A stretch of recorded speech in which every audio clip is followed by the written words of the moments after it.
பிரியமானவர்களே, இயேசு கிறிஸ்துவின் நாமத்தில் உங்களுக்கு என் அன்பின் வாழ்த்துக்கள். எப்படி இருக்கிறீங்க? நல்லா இருக்கிறீங்களா? நல்லா தான் இருக்கிறோம். ஆனால் இந்த பிரச்சனை ரொம்ப பயங்கரமாக இருக்குது. இந்த தேவையும் பார்த்தா அது ரொம்ப பயங்கரமாக இருக்குது. இந்த வியாதி பயங்கரமான வியாதியாக இருக்குது. சிலருடைய வாயில் எப்பவுமே இந்த பயங்கரம் அப்படின்ற வார்த்தை வரும், பார்த்துருக்கீங்களா? நீங்களும் அப்படி சொல்கிறீங்களா? என் பிரச்சனை ரொம்ப பயங்கரமாக இருக்குது ஐயா, பிசாசு போராட்டம் பயங்கரமா இருக்குது அப்படின்னு ஏதோ ஒரு பிரச்சனை பயங்கரமா காணப்படுகிறது. அதாவது நம்மை பயப்படுத்தும்படி காணப்படுகிறது ஒரு பயங்கரம்.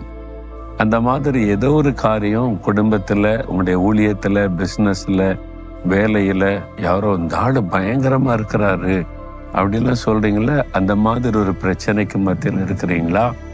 உங்களுக்கு ஒரு அற்புதமான ஆண்டவர் நமக்கு இருக்கிறார். அவர் எப்படிப்பட்டவர் தெரியுமா? அவரும் பயங்கரமானவராம். வேத புஸ்தகத்துல உபாகமம் 7:21 உங்கள் தேவனாகிய கர்த்தர் உங்களுக்குள்ளே இருக்கிறார், அவர் வல்லமையும் பயங்கரமுமான தேவன். நம்முடைய கர்த்தர் நம்மோடு கூட இருக்கிறார், உங்களோடு இருக்கிறார், உங்க வீட்டுல இருக்கிறார், உங்க வியாபாரத்துல கூட இருக்கிறார், வேலையில கூட இருக்கிறார், உங்களுடைய வாழ்க்கையில கூடவே இருக்கிறார். அந்த தேவன் எப்படிப்பட்டவராம்? ஒரு பக்கம் வல்லமை உள்ளவர், இன்னொரு பக்கம் பயங்கரமானவர். உங்களுக்கு யார் பயத்தை காட்டுறாங்களோ அவங்கள இவர் பயம் காட்டுவார். உங்களை எது பயமுறுத்துகிறதோ அது ஆண்டவரை கண்டா பயந்து ஓடும். என்றால் அவர் பயங்கரமான தேவன், பயங்கரமான காரியத்தை செய்கிற தேவன். பிசாசனால மட்டும்தான் பயங்கரம் செய்ய முடியுமா? மனிதர்களால மட்டும்தான் உங்களை பயப்படுத்தி பயங்கரம் செய்ய முடியுமா? நீங்க பார்க்கிற இந்த பொல்லாதவர்கள் தான் பயங்கரங்களை செய்ய முடியுமா? நம்முடைய தேவனும் பயங்கரமானவர். அவர் சாதாரணமானவர் அல்ல. ஒரு பக்கம் அன்புள்ளவர், இரக்கமுள்ளவர், மனதுருக்கம் உள்ளவர், இன்னொரு பக்கம் பயங்கரமான ஒரு தேவன், பயங்கரமான காரியத்தை செய்கிற ஒரு தேவன். அவர் வல்லமையும் பயங்கரமான தேவன். அதை நம்ம மறந்துடக்கூடாது. அதனால இந்த பயப்படுத்துகிற காரியம் பயங்கரம், இதெல்லாம் கண்டு நீங்க ஒன்றும் பயப்படாதுங்க, கலங்காருங்க. ஆண்டவரை கண்டு அதெல்லாம் பயந்து ஓடிவிடும். உங்களுடைய வியாதியா இருக்கட்டும், பொல்லாத மனிதர்களா இருக்கட்டும், பொல்லாத பிசாசா இருக்கட்டும், அதெல்லாம் மாறி உங்களுக்கு ஒரு நிம்மதியா சமாதானமா இருக்கிற சூழ்நிலையை பயங்கரமான தேவன் உண்டாக்கி விடுவார். அவர் பயங்கரமான காரியத்தை செய்கிற அற்புதமான ஒரு தேவன். வேத புஸ்தகத்துல யாத்திராம 14 ஒரு சம்பவத்தை பார்த்தா, தேவ ஜனங்கள் அடிமைத்தனத்தின் விடுதலையாக்கி வெளியே வந்துட்டாங்க. எகிப்தை விட்டு வெளியே வந்து கடற்கரையில பாளையம் இறங்கி இருக்கிறாங்க.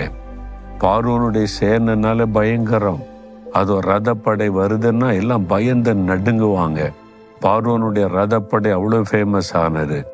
இந்த சாதாரண ஜனங்களை அடிமைப்படுத்த தன் ரத படைகளை திரட்டி கொண்டு பார்வோன் வருகிறான். அந்த சத்தமும் அந்த இராணுவத்தின் இறைச்சலும் இவர்களை பயப்படுத்துகிறது. ஐயோ, பயங்கரமான ஒரு மனிதன் பயங்கரமான காரியத்தை செய்ய வருகிறான் என்று பயந்து நிற்கிறாங்க.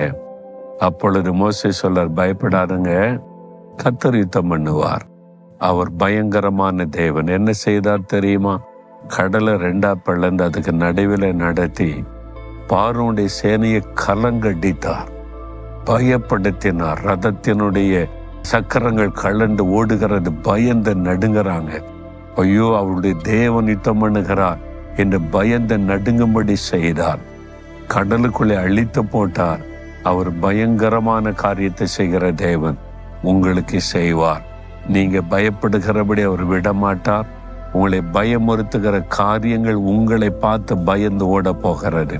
விசுவாசிக்கிறீங்களா? விசுவாசத்தோட சொல்லுங்க, என்னோடு இருக்கிற என் ஆண்டவர் வல்லமையும் பயங்கரமான தேவன்.